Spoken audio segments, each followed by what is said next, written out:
আইলো রে বাবা, বাড়িতে হালকা গাড়িতে হালকা, মানে হালকা স্বপনে হালকা, হালকা হাড়িতে হালকা, লো হালকা বোতলেও হালকা, মানে জল। একটা গরম পড়ছে বাপরে বাপ, 3 বেলা শুক্তা খেতে খেতে পাগল হয়ে যেতেছি। আমার মা মেনু বানাইছে 3 বেলার মেনু, সকালে শুক্তা, বেলাও শুক্তা, রাত্রিবেলাও শুক্তা। মা সিদ্ধান্ত করছে যতদিন না বলে বৃষ্টি আইব ততদিন বলে এই শস্য শুক্তা দিয়ে খাইয়া আমরা বাচ্চা থাকতে হবো, আর কিছু করা নাই। শুক্তাই খেয়ে বলে যেতে হবে, শুক্তা ছাড়া বলে কিছুই খাওয়া যেত না। বাজারে শশার টান পড়ে গেছে আমার মা শুক্তা রান্নার জন্য। কইলাম মা, বাজারে যে সব শশা আয়া পড়তেছে, আমরা শুধু শুক্তা খাওয়ানোর লেগা, আর কয়দিন পরে তো এই শশার বিচির থেকে আমরা সবাই পেটে শশা খেতে হয়ে যাবো। এই শশা খেতে থেকে শশা বাড়ানোর লেগা যখন বাজারে মানুষ তখন শশা পাইতো না, আড়া পাড়া প্রতিবেশী সব আয়া পড়বো আমরা পেটের থেকে শশা বাড়ানোর লেগা। লোক কিছু করার নাই, তুমি যত কথাই কও, ঘরে শুক্তা ছাড়া কিছু হতো না।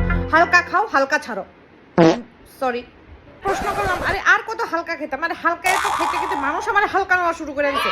আমি কলেজে যাওয়ার লেগে বাস স্ট্যান্ডে দাঁড়িয়ে দিয়েছি, বাসের কন্ডাক্টর গুলা কয় আইন দিদি বাসে সিট আছে। আমি 3 কিলোমিটার গেলাম গা, এরপর আমি সিট কই, তাই না আমার এক মস্করা করে কয় যে না আমি তো কইছি বাসের সিট আছে, সিট প্রচুর আছে। আমি তো একবারও কইছি না যে বাসের সিট খালি আছে।